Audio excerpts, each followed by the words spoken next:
English by the Nature Method, Chapter 56. The 56th Chapter, The Land of Liberty. One evening, when Storm and Marshall had decided to stay at home and read, Storm asked Marshall about some words in the book he was reading. The book is written in English, but yet it seems to me that it's different from the English I'm used to, Storm said. Now take this word for instance. Street car. It was not until I had met it several times that I discovered that it must mean a tram. I'll tell you why you find the language strange. Marshall smiled. It isn't English at all. It's American. Oh, is it? I didn't know that American was different from English, Storm said. Perhaps you will explain to me what these other words mean. I have made a list of all the words that were new to me, although I think I have discovered the meaning of some of them myself. Railroad, that must be the same as railway. And a $5 bill is a $5 note, isn't it? Yes, that's quite right, Marshall answered. And after a little hard thinking, Storm continued, I found out that baggage must be the same as luggage. But here are two that were too difficult for me. What is a subway? And what does depot mean? What on earth have you been reading, since you have found such a strange collection of words? Marshall asked. A book about a young man who runs away from home somewhere in Europe, goes to America, and travels all over the country. I thought it must be something about traveling, Marshall said.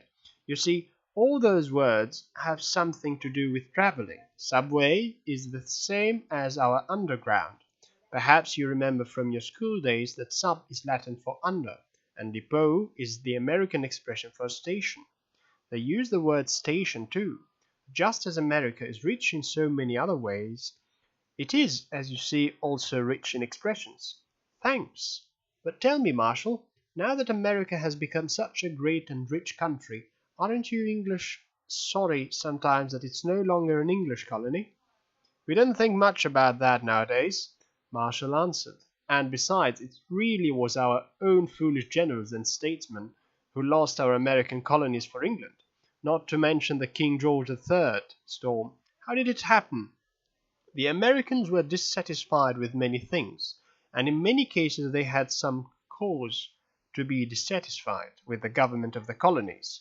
There were great differences between life in England and life in the New World, and many of the men that England sent to America to look after her affairs had no understanding of this at all, but did many things that only made the Americans more and more angry. What made them very angry, for instance, was the tax that was put on tea. England had just helped the 13 American colonies in a war with France, and now England wanted the colonies to help to pay for the army. But the Americans said that as long as the colonies had no representatives in the British Parliament, Parliament had no right to put a tax on anything in the colonies. And quite right they were, I think. So do I, Storm said. But go on, please. I find it very interesting to hear an Englishman speaking about the American question in this way. Do you really want me to tell you more about it? Marshall asked in some surprise. I thought you knew almost as much, or as little, about it as I do. No, I don't. You see, I wasn't very interested in history at school. When preparing my lessons, I never read my history book, and consequently, I don't know much history. The only thing I really remember is something about a tea party.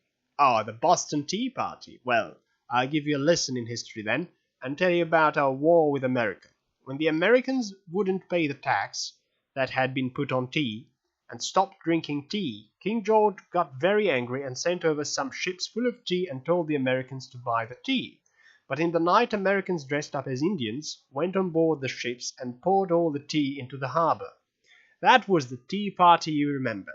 Soon after this action, open war broke out between America and England, a war that was to end in making two separate nations of England and her American colonies. But perhaps it was a good thing, after all. England has grown again to be one of the greatest empires of the world. It may really be said that our empire extends to all corners of the earth.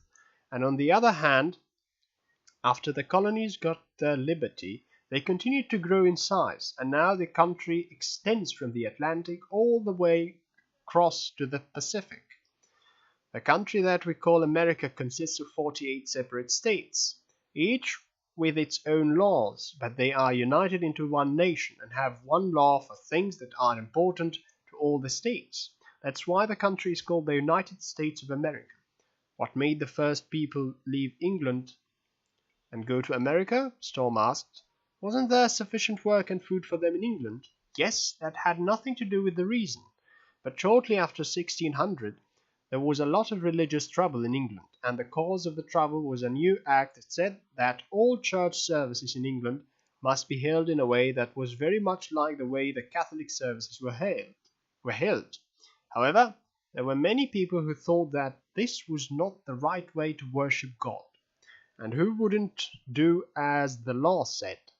Often, when they came together to worship God, people who held the other opinion would come and interrupt their services and try to start fights with them. In all this trouble, many people were hurt, and some even killed in the fights.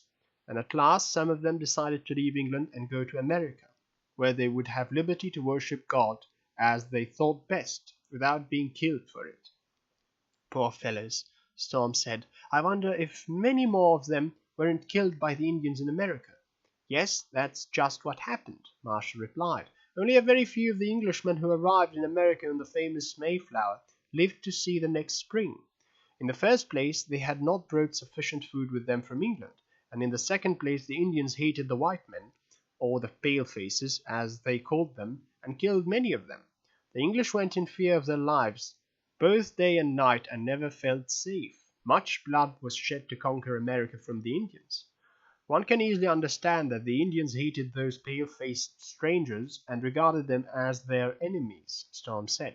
They couldn't understand each other at first, and so it was impossible for the white men to explain to the Indians that they only wanted a small part of the country to live in. The Indians, of course, had a fear that the pale-faces were going to take the whole continent, and thought they could stop them by killing them. I think that if the Indians hadn't been in such a hurry to start fighting, but had waited until they and the pale-faces could understand each other, there wouldn't have been so much trouble, and so much blood wouldn't have been shed. I don't think it would have made much difference, was Marshall's opinion. People have been making war upon each other for less reason than that since the beginning of history. It seems to be the nature of man to hate and to kill, and consequently many must live in fear of others, and suffer pain from the actions of others. Now that I come to think of it, we really are a pretty bad lot. Don't you think so too? Some of us, yes, Storm answered. But at least those first Americans seem to have been the right sort of men. They were willing to take upon themselves all the work, all the difficulties, all the suffering that living in the New World meant in order to be allowed to worship God in the way they thought right. They stayed on over there, even though they suffered very much both, on account of the cold winters and the fights with the Indians, and because they didn't have sufficient food. Thus, the great nation of the United States today owes its existence to the courage with which these people settled the question of religion, which was more important to them than their lives. Not a bad sort of people for a nation to begin with. No, that's right, Marshall agreed.